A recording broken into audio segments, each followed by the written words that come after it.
get onto industries, get onto training companies, get exposed. The more you get exposed, the more you get confident. The more you get confident, the better the chances for you, whether you are looking for academics, whether you're looking for industry.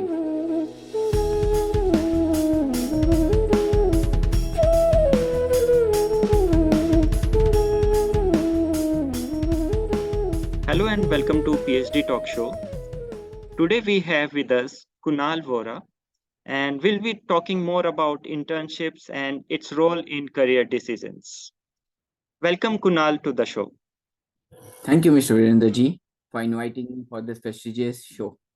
Yeah, it's like our pleasure that you are on our show. Would you tell us about your work and how you have started your own company? Okay. So let me start. My company name is SHRM Biotechnologies Private Limited. Basically, this company was incorporated in the year 2006. We started this company at Kolkata. We have crossed more than 10,000 students, and we have placed successfully most of them in various industries.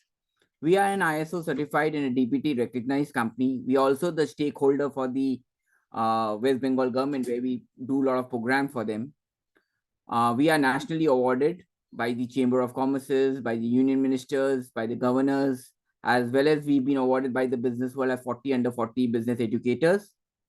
I've been received an Best Bio Entrepreneur Award by MSI, Microbiology Society of India, in the year 2020. So basically what we do with this company is like we have many verticals under the main heads of education and research, where we do a lot of skill development programs. We do a lot of internships. We do we do trainings and dissertation for the students of life sciences and biotechnology. We also do a lot of research programs in collaboration with the universities and research institutions, which are premiers in the nature like Bose Institute or IACB, etc. Apart from that, we also do a lot of career enhancement in the terms of making the CV, getting the publication aspect correct in their curriculum vitae, helping the candidates how to write scientific papers, etc. We also do a lot of placement activities for the students, because at the end of the day, that is where they are looking at. So we handhold them, we give them the adequate skill knowledge as per the on the laboratory basis. So it could be something on molecular genetics, or it could be something on microbiology, something on analytical such as UHPLC, or something on ELISA, to name a few. So these are the instruments which we basically keep providing hands-on training to the students so that they can get well equipped and they can convert into a proper career through a job prospects. So this is where what exactly we are doing since last 16 years. And we are the only player in the entire Eastern India which is into this sort of business since a decade plus. Yeah, that's great. I think you are doing great job, and it is something which is required right now to equip students with right skills, and so that like they'll be able to perform in industry without much training. Correct. Before we discuss more, uh, would you like to tell us about your background and how you ended up in this particular venture? Okay. So basically, I am a MBA in finance.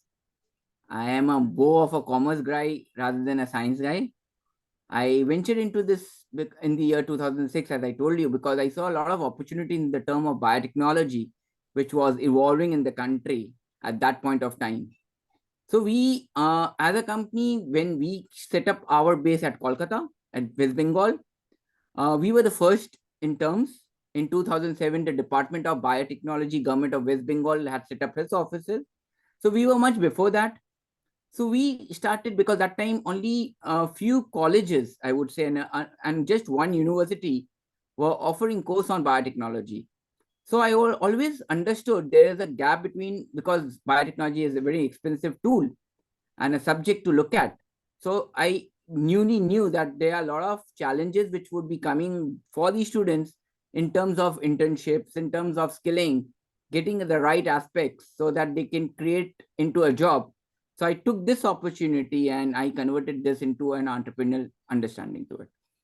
I think That's great. So you have actually jumped into the biotech boom at year 2006, and Yes. yeah, for last decade you have done a wonderful job. Thank you. Thank you. So do you think like when you started compared to now, the skill set which is required in biotech industry has changed?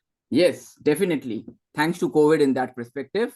On a lighter note, I would say why, because after COVID, what happened is the terminology of life science and biotechnology commercially grew more value to it.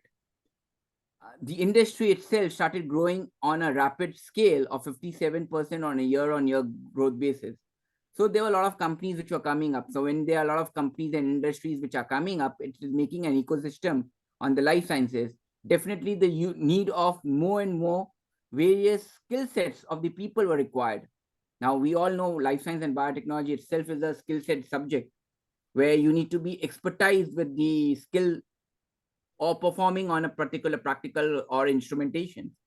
So this is where the entire understanding why the skill set was very important. When I started in the year 2006, there were hardly any skills, like there were skill sets, but it was not commercially found, which is at this point of time. People are looking at a lot of certifications on skill sets so that they can present it to the companies while getting it on interview basis. Now, students do offer, like most of the time, what happens is when I'm talking with a lot of students across in my own lab, I come to know because they apply to companies, they get rejected because, or they do not get shortlisted because they do not have the work experience certificate with them.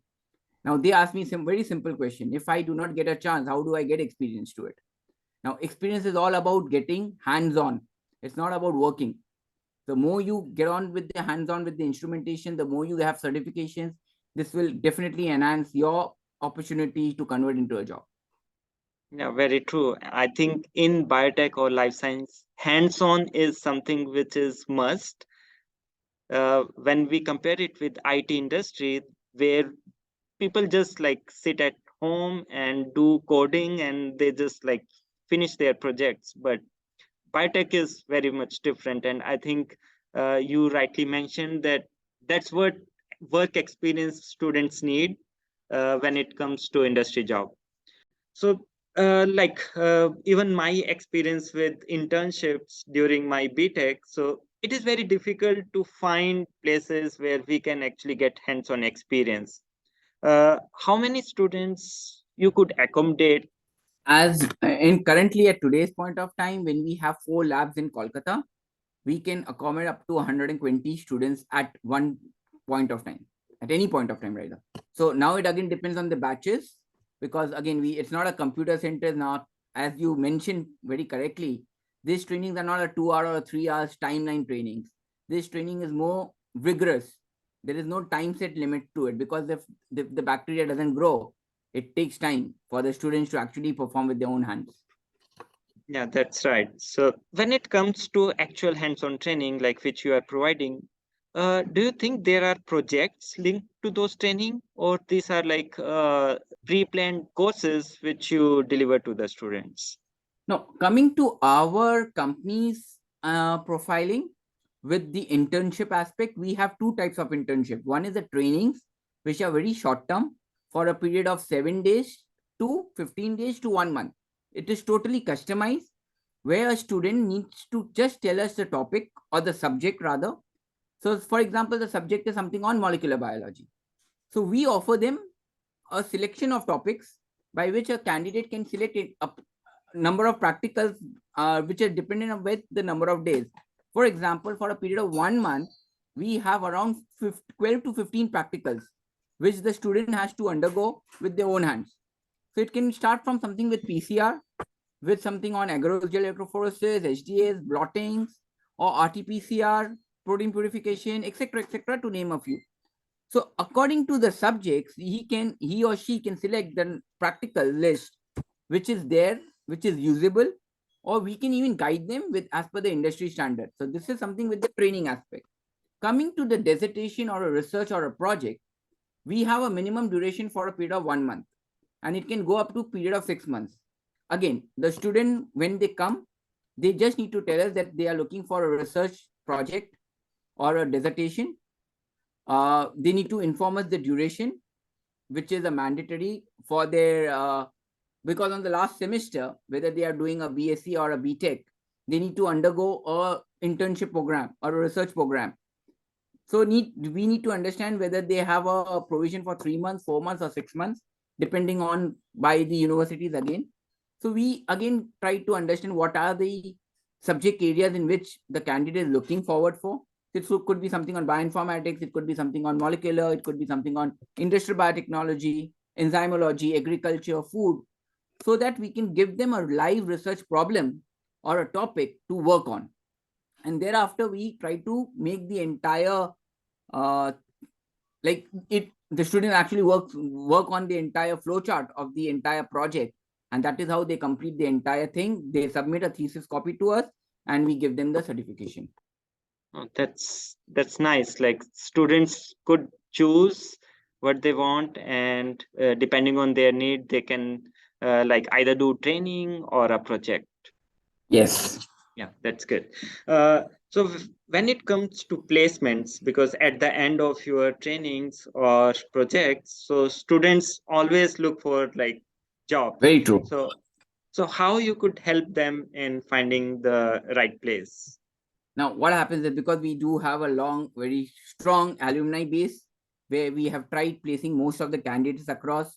So it again becomes our networking channel for them to give us information about the companies where they are internally, there are openings to it.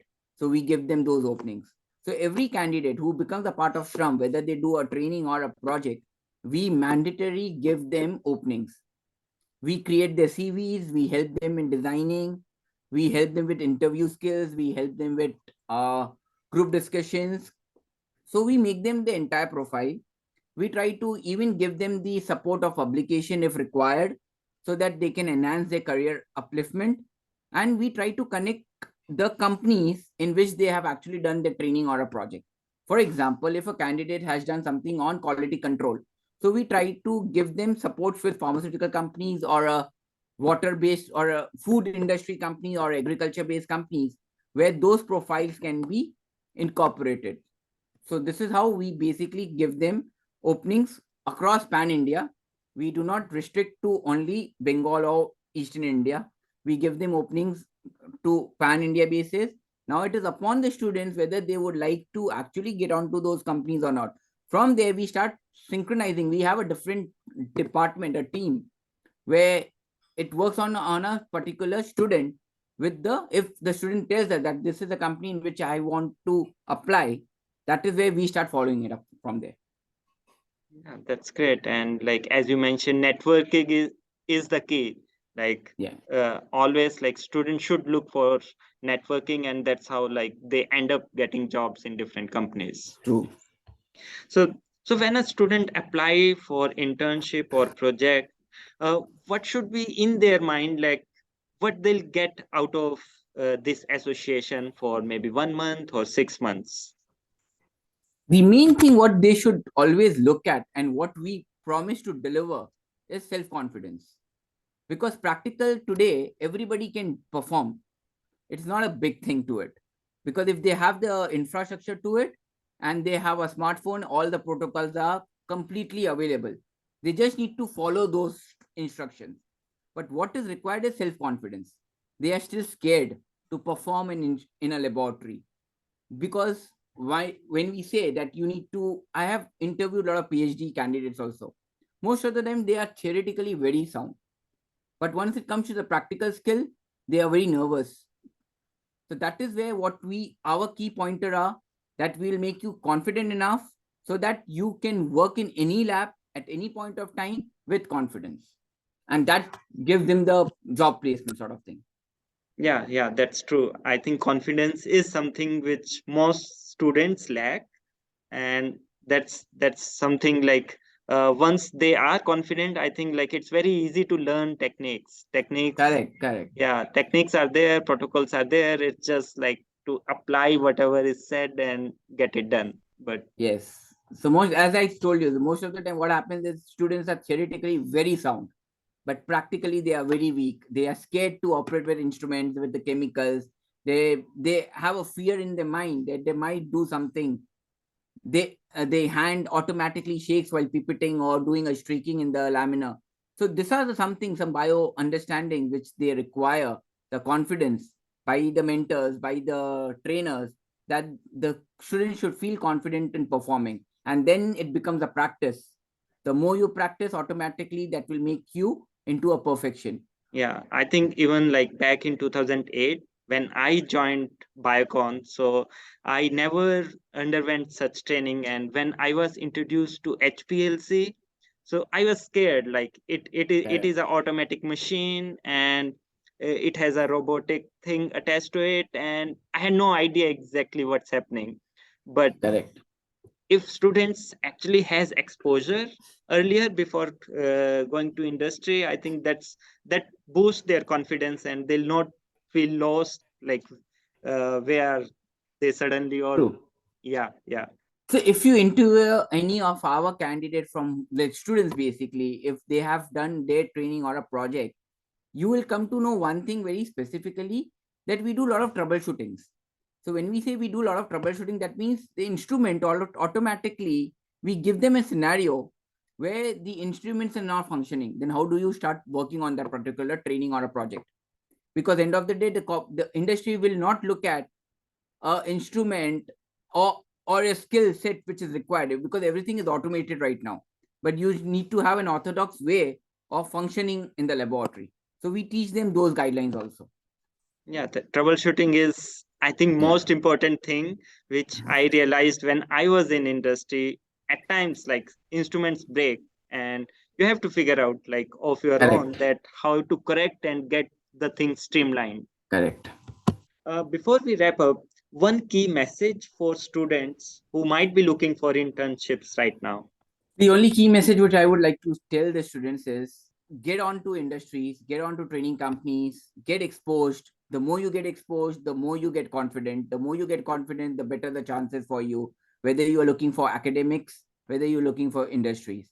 Because if you're looking to even get onto your PhD levels, or study much further to it, or you want to get onto the job levels, the only thing what can help you are not your academic scores, but the skills on a particular instrument, which will definitely give you an edge over anyone else.